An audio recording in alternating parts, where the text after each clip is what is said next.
Hello, good morning दोस्तों। कल की क्लास में हमने क्लास 6 का चैप्टर नंबर 1 कवर कर लिया है। आज की क्लास में हम 6 का चैप्टर नंबर 2 ग्लोब अक्षांश एवं देशांतर रेखाएं पढ़ेंगे। चैप्टर का नेम से ही आपको कंफर्म हो रहा है कि इस चैप्टर में हमको ग्लोब अक्षांश और देशांतर पढ़ना है, यानी इसमें आप ग्लोब के बारे में पढ़ेंगे, अक्षांश रेखा और देशांतर रेखाओं के बारे में पढ़ेंगे। चैप्टर की शुरुआत होती है ग्लोब से, तो आइए सबसे पहले देखते हैं कि ग्लोब होता क्या है। तो देखिए दोस्तों, ये जो ऊपर दिख रहा है ये अक्ष है, ये बीच की जो सुई है, ये जो ग्लोब को दो बराबर भागों में बांटती है और इसमें दो भाग होते हैं, उत्तरीय ध्रुव, दक्षिणी ध्रुव। अब यहाँ पे एक बहुत कॉमन क्वेश्चन बनता है कि आखिर ग्लोब के आविष्कार की हमको आवश्यकता क्यों पड़ी, हमने क्यों बनाया ग्लोब। तो पृथ्वी का जो ये छोटा प्रतिरूप है, पृथ्वी को पढ़ने में जो आपको समझने में आसानी हो, इसलिए हमने ग्लोब बनाया।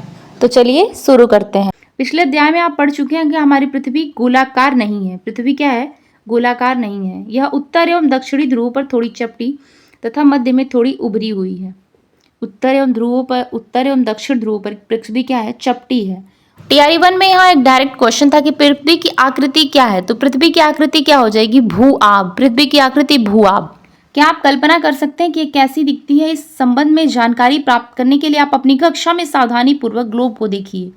ग्लोब पृथ्वी का एक लघु रूप एवं वास्तविक प्रतिरूप है। यहाँ बताया जा रहा है कि ग्लोब जो है वो क्या है? पृथ्वी का छोटा रूप है और उसका प्रतिरूप है, एकदम हूबहू पृथ्वी की तरह ग्लोब को बनाया गया है पृथ्वी को अच्छे से पढ़ने के लिए। अब जैसे मान लीजिए किसी व्यक्ति को पहली बार ग्लोब पढ़ाना है, उसने पहले कभी नहीं पढ़ा, तो हम ग्लोब को कैसे दिखाएंगे, उसको कैसे समझाएंगे? तो एक प्रतिरूप होना चाहिए ना, तो इसलिए हमने ग्लोब से पृथ्वी को पढ़ाना स्टार्ट किया। अब देखिए, ग्लोब जो होते हैं वो दो प्रकार के होते हैं, जो एक छोटे होते हैं और एक बड़े। जो बड़े ग्लोब होते हैं उनको हम एक स्थान से दूसरे स्थान पर नहीं ले जा सकते, वो एक ही स्थान पे एकदम चिपके हुए एक ही स्थान पे रखे गए होते हैं। और जो छोटे ग्लोब होते हैं उनमें हवा भरते हैं, उसको पॉकेट में मोड़ करके रख सकते हैं और जब पढ़ना है तो उसमें हवा भर के फुला लीजिए, फिर पढ़ लीजिए, फिर उसको पचका के रख लीजिए। अब आगे है, ग्लोब पर क्या करते हैं? देश होता है, महाद्वीप होता है, महासागर होता है, उसको सही आकार में ग्लोब पर दिखाते हैं। अब है ग्लोब घूमता कैसे है। तो घूमते के लिए आप जो पहिया देखे हुए हैं ना, लट्टू देखे हुए हैं, ठीक उसी तरह घूमता है।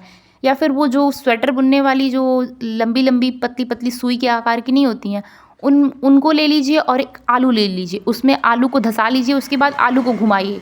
जैसे वो घूमेगा ना, ठीक वैसे ही ग्लोब भी घूमता है। और ग्लोब कैसे घूमता है?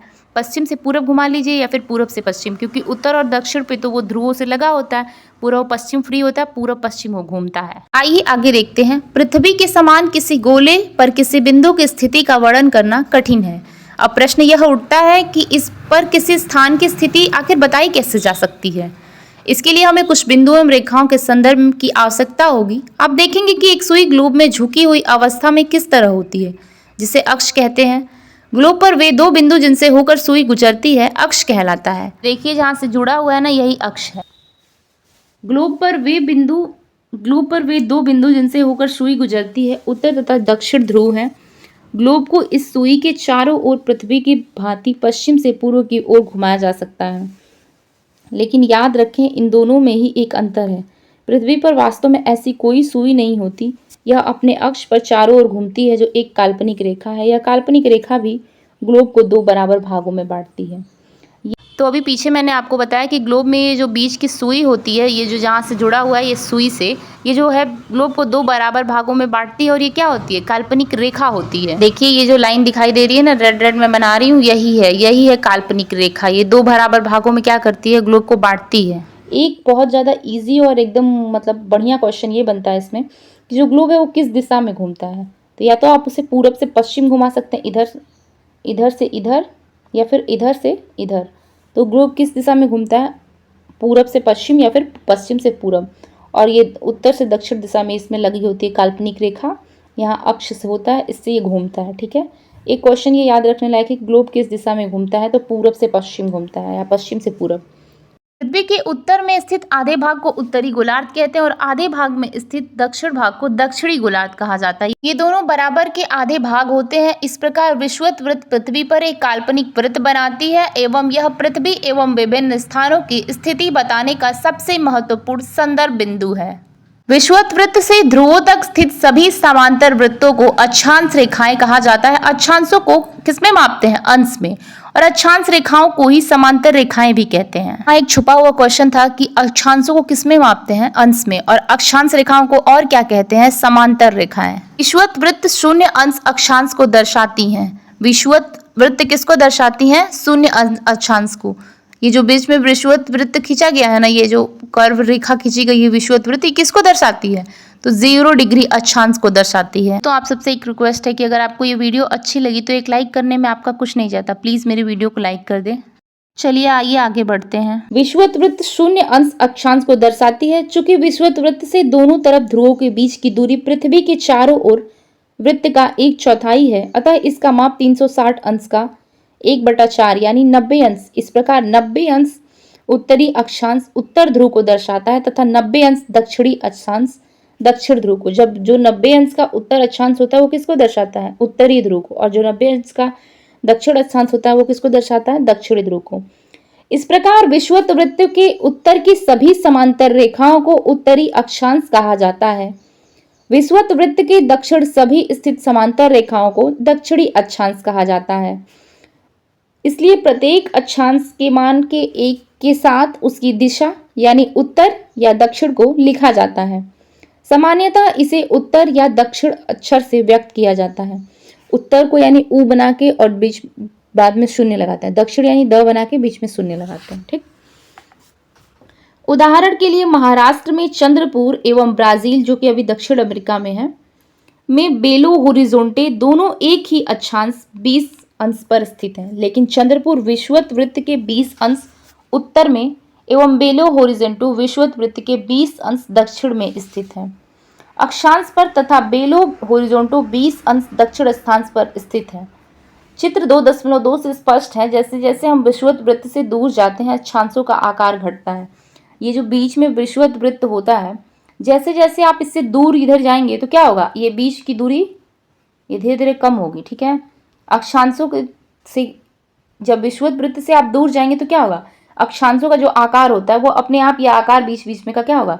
ये आकार घट जाएगा। ठीक है, विषुवत वृत्त उत्तर ध्रुव तथा दक्षिण ध्रुव के अतिरिक्त 4 महत्वपूर्ण समांतर रेखाएं, जो अक्षांश रेखाएं को ही समांतर रेखाएं कहते हैं। तो विषुवत वृत्त उत्तर ध्रुव तथा दक्षिण ध्रुव के अतिरिक्त 4 समांतर रेखाएं और भी हैं। कौन कौन सी रेखाएं हैं वो सुनिए। उत्तरी गोलार्ध में कर्क रेखा, दक्षिणी गोलार्ध में मकर रेखा, विषुवत वृत्त में उत्तर ध्रुव वृत्त तथा विषुवत रेखा के दक्षिण में दक्षिण ध्रुव वृत्त।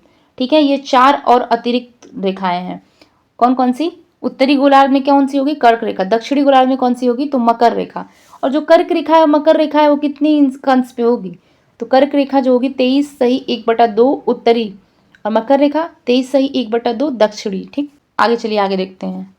पृथ्वी के ताप कटिबंधों को देखते हैं। आइए, कर्क रेखा एवं मकर रेखा के बीच के सभी अक्षांशों पर सूर्य वर्ष में एक बार दोपहर में सिर के ठीक ऊपर होता है, इसलिए आप इस क्षेत्र में सबसे अधिक ऊष्मा प्राप्त होती है तथा इसे उष्णकटिबंध कहा जाता है। यहाँ बहुत सटीक क्वेश्चन यहाँ बनता है, उष्णकटिबंध।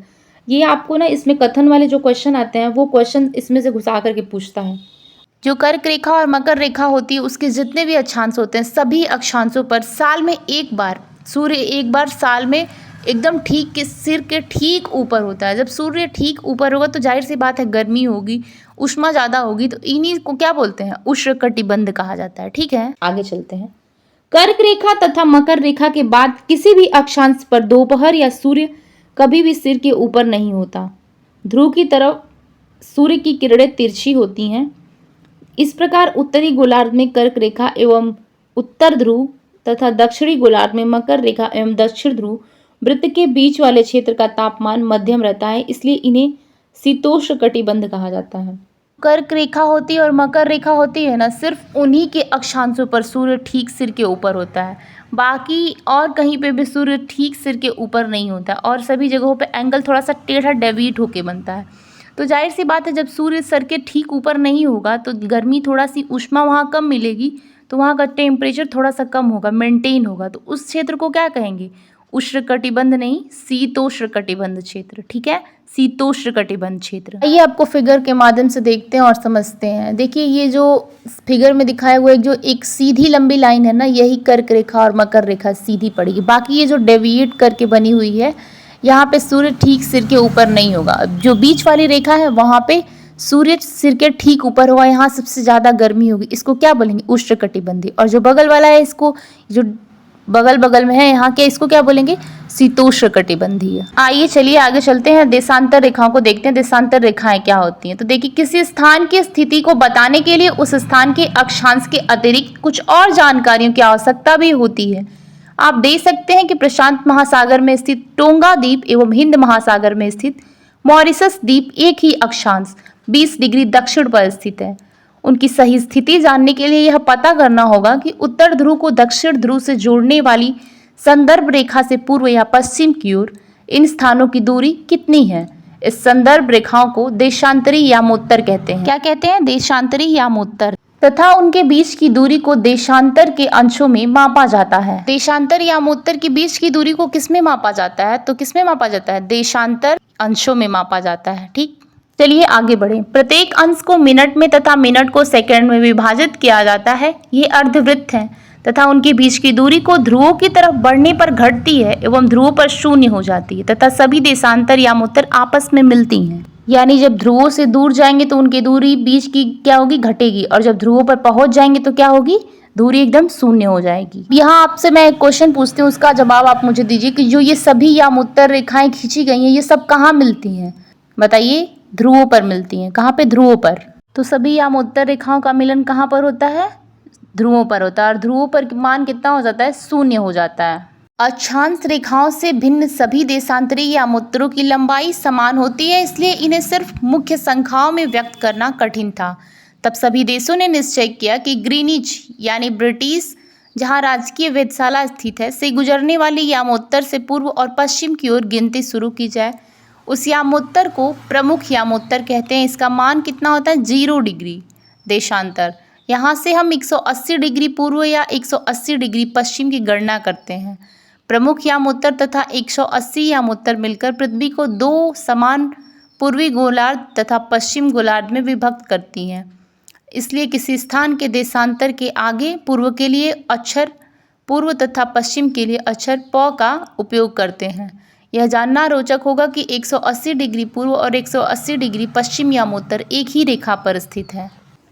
अब ग्लोब पर अक्षांश रेखाओं एवं देशांतरी रेखाओं के द्वारा बनी गई ग्रिड को देखो।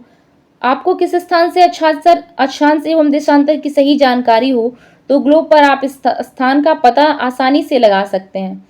उदाहरण के लिए असम में धुबरी उत्तरी अक्षांश एवं 90 डिग्री पूर्वी देशांतर पर स्थित है। जो धुबरी है वो 26 डिग्री उत्तरी एवं 90 डिग्री पूर्वी पर स्थित है, पूर्वी अक्षांश पर। अब इस बिंदु को देखें, जाने ये दोनों रेखाएं एक दूसरे को काटती हैं। यह बिंदु धुबरी की स्थिति होगा। जहाँ पे ये दोनों रेखाएं एक दूसरे को काटेंगी ना, वो क्या होगा? धुबरी की स्थिति होगा। और धुबरी किस पे स्थित है? 26 डिग्री उत्तर और 90 डिग्री पूर्व में। और कहाँ पे है ये? असम में है। धुबरी कहाँ पे है? असम में। अब इसके बाद आपको ये बुक में ये एक प्रैक्टिकल करके दिखाया हुआ किया हुआ है। इसको आप कागज़ के द्वारा कर भी सकते हैं। तो इसको आप बुक में जा कर के देखिएगा और कागज़ पे करके देखिएगा, ये आपको ज़्यादा समझ में आएगा। और इसको करके ज़रूर देख लीजिएगा। चलिए आगे बढ़ते हैं। आइए आगे हम देशांतर और समय को अगले पैराग्राफ में समझते हैं। चलिए शुरू करें। समय को मापने का सबसे अच्छा साधन पृथ्वी, चंद्रमा एवं ग्रहों की गति है। जो समय को मापने का सबसे अच्छा साधन क्या है? पृथ्वी, चंद्रमा और जो ग्रहों गतिमान होते हैं उनकी गति है। सूर्योदय एवं सूर्यास्त प्रतिदिन होता है, अतः स्वाभाविक ही है कि एक दूसरे विश्व में समय निर्धारण का सबसे अच्छा साधन है। स्थानीय समय का अनुमान पूर्व सूर्य के द्वारा बनने वाली परछाई से लगाया जाता है, जो दोपहर के समय सबसे छोटी, सूर्योदय तथा सूर्यास्त के समय सबसे लंबी होती है। समय का पता देखिए, यहाँ पे बहुत सटीक बात लिखी हो। कैसे लगाया जाता है? दोपहर के समय आपकी परछाई जो होगी सबसे छोटी होगी, और जब सूर्य निकलेगा और सूर्य डूबेगा उस समय आपकी परछाई सबसे लंबी होगी। कभी धूप होगी तो खड़े होकर देखिएगा, दोपहर के समय जब आप खड़े होंगे तो आपकी परछाई आपसे भी छोटी दिखेगी। और लेकिन जब सुबह में सूर्य निकल रहा होगा और या फिर शाम के टाइम जब सूर्य डूब रहा होगा, उस टाइम आप अपनी परछाई को देखेंगे तो आपकी परछाई आपसे कई गुना बड़ी दिखाई देगी। ठीक है, आगे चलते हैं। ग्रीनविच पर स्थित प्रमुख यामोत्तर सूर्य जिस समय आकाश के ऊंचे बिंदु पर होगा उस समय यामोत्तर उस स्थिति सभी स्थानों पर दोपहर होगी। जब यामोत्तर पे जो सूर्य है यामोत्तर के ठीक ऊपर होगा तो जाहिर सी बात है सबसे ऊंचले बिंदु पर होगा, तो उस स्थान पर क्या होगी? दोपहर होगी। दोपहर में सबसे ज़्यादा ताप होता है ना, तो जब सूर्य आपके ठीक ऊपर होगा तो उस टाइम क्या होगा? दोपहर होगा। चूंकि पृथ्वी पश्चिम से पूर्व की ओर चक्कर लगाती है, पृथ्वी किधर चक्कर लगाती है? पश्चिम से पूर्व की ओर। अतः वे स्थान जो ग्रीनिच से पूर्व में है उनका समय ग्रीनिच समय से आगे होगा, या जो पश्चिम में है उनका समय पीछे होगा। जो ग्रीनविच समय है, जो ग्रीनविच है ना, उसके जो पूर्व में होंगे उनका समय आगे होगा, और जो पश्चिम में होंगे उनका समय पीछे होगा। पृथ्वी लगभग 24 घंटे में अपने अक्ष का 360 घूम जाती है। पृथ्वी 24 घंटे में अपने अक्ष का कितना घूमती है? 360। 1 घंटे में 15 डिग्री तथा 4 मिनट में 1 डिग्री घूमती है। 1 घंटे में कितना घूमती है? 15 डिग्री तथा 4 मिनट में 1 डिग्री। 4 मिनट में पृथ्वी कितना घूमेगी? 1 डिग्री, और 1 घंटा में 15 डिग्री। इस प्रकार जब ग्रीनिच में दोपहर के 12 बजते हैं तब ग्रीनिच में 15 डिग्री पूर्व में समय होगा। 15 गुणे 4 कर लीजिए, कितना हो जाएगा? 60। ग्रीनिच के समय से 1 घंटा आगे, अर्थात वहाँ दोपहर का 1 बजा होगा। जब पश्चिम में 12 बजेगा तो उसके आगे जो पूर्व में कितना बजेगा? 1 घंटा आगे हो जाएगा ना। पूर्व का टाइम 1 घंटा आगे होता है, तो कितना हो जाएगा? 1 घंटा आगे, यानी 1 बज जाएगा। लेकिन ग्रीनिच से 15 डिग्री पश्चिम का समय ग्रीनिच समय से 1 घंटा पीछे होगा, यानी सुबह के 11 बजे होंगे। इस प्रकार जब ग्रीनिच पर दोपहर के 12 बजे होंगे उस समय 180 पर मध्य रात्रि होगी। किसी भी स्थान पर जब सूर्य आकाश में अपने उच्चतम बिंदु पर होता दोपहर के उस समय घड़ी में 12 बजते हैं। इस प्रकार घड़ी के द्वारा दिखाया गया समय उस स्थान का स्थानीय समय होगा। आप देख सकते हैं कि दिए गए देशांतरी या मुद्रा पर सभी स्थानों पर स्थानीय समय समान है। हम मानक समय क्यों मानते हैं? अलग अलग यामोत्तर पर किसी स्थानों में स्थानीय समय में अंतर होता है। उदाहरण के लिए बहुत से देशांतरों से होकर गुजरने वाली रेलगाड़ियों के लिए समय सारणी तैयार करना कठिन होगा। भारत में गुजरात के द्वारका तथा असम के डिब्रूगढ़ के स्थानीय समय में लगभग 1 घंटा 45 मिनट का अंतर होगा। यहाँ गौर करने की बात है। गुजरात के द्वारका तथा असम के डिब्रूगढ़ के स्थानीय समय में लगभग कितने का अंतर होगा? 1 घंटे का। ये क्वेश्चन डायरेक्ट यहाँ से उठाया जा सकता है। गुजरात के द्वारका तथा असम के डिब्रूगढ़ के स्थानीय समय में कितने का अंतर है? 1 घंटा 45 मिनट। इसलिए यह आवश्यक है कि देश के मध्य भाग से होकर गुजरने वाली सभी यामोत्तर के स्थानीय समय को देश का मानक समय माना जाए। इस यामोत्तर रेखा के स्थानीय समय को पूरे देश का मानक समय माना जाता है। पूरे देश का मानक समय किसको माना जाता है? यामोत्तर रेखा, जो बीच से रेखा गुजरती है, यामोत्तर रेखा, उसी को पूरा देश का स्थानीय समय माना जाता है। भारत में 82 सही 1/2 पूर्व, यानी 82 डिग्री 30 मिनट पूर्व को मानक यामोत्तर माना जाता है। भारत में 82 डिग्री 30 मिनट पूर्व को मानक यामोत्तर माना जाता है। इस यामोत्तर के स्थानीय समय का पूरे देश का मानक समय माना जाता है। इसे भारतीय मानक समय के नाम से जाना जाता है। भारत का मानक समय कितना है? 82 सही 1/2 पूर्व। ठीक। भारत का मानक यामोत्तर मानक समय किसको मानते हैं? 82 सही 1/2। इसी को भारत का मानक यामोत्तर समय माना जाता है। भारत का मानक यामोत्तर समय 82 सही 1/2 पूर्व। इसको भारतीय समय मानक के नाम से जाना जाता है। कबीर भोपाल के निकट एक छोटे से नगर में रहता है। वह अपने मित्र आलोक से कहता है कि वे लोग आज रात्रि में नहीं सो पाएंगे। भारत एवं इंग्लैंड के बीच एक क्रिकेट मैच लंदन में 2 बजे अपराह्न में शुरू होगा, अर्थात भारत के समय अनुसार मैच शाम के 7:30 बजे शुरू होगा तथा देर रात्रि में समाप्त होगा। क्या आप जानते हैं कि भारत एवं इंग्लैंड के बीच समय में अंतर क्या है? इस क्वेश्चन का आंसर आप लोग मुझे कमेंट में ज़रूर बताएं। ये बहुत इजी क्वेश्चन है। अगर आप लोगों ने ये पीछे का पैराग्राफ ध्यान दिया हो तो इसका आंसर बताना बहुत इजी है। भारत ग्रीनविच के पूर्व 82 डिग्री 30 मिनट पूर्व में स्थित है। यहाँ का समय ग्रीनविच समय से 5 घंटा 30 मिनट आगे है। इसलिए जब लंदन में दोपहर के 2 बजे होंगे तब भारत में शाम के कितने बजेंगे? 7:30। इस क्वेश्चन का आंसर मिल गया आपको। कितना अंतर है? 5.5 घंटे का, 5 घंटा 30 मिनट का। कुछ देशों का देशांतरीय विस्तार अधिक होता है जिसके कारण वहाँ एक से अधिक मानक समय अपनाए गए हैं। उदाहरण के लिए रूस में 11 मानक समयों को अपनाया गया है। पृथ्वी को एक घंटे वाले 24 समय क्षेत्रों में बांटा गया है। इस प्रकार प्रत्येक समय क्षेत्र 15 डिग्री देशांतर तक क्षेत्र को घेरता है। प्रत्येक जो समय होता है कितना, पृथ्वी को एक एक घंटे वाले 24 समय क्षेत्रों में बांटा गया है। एक दिन में कितने घंटे होते हैं? 24 घंटे, और एक एक घंटे के रूप में बांटा गया है। घड़ी जब देखेंगे ना तो अनुमान लग जाएगा। तो फाइनली आज हमने क्लास 6 का चैप्टर नंबर 2 भी खत्म कर लिया। कल हमने चैप्टर नंबर 1 किया था। इसी तरह की वीडियोस को देखने के लिए मेरे चैनल को विजिट करें। अगर आपको मेरी वीडियो अच्छी लगती है तो मेरे वीडियोस को लाइक करें, चैनल को सब्सक्राइब करें। चलिए चलते हैं, मिलते हैं अगले दिन नए और सुंदर चैप्टर के साथ। चलिए bye bye, good night, take care.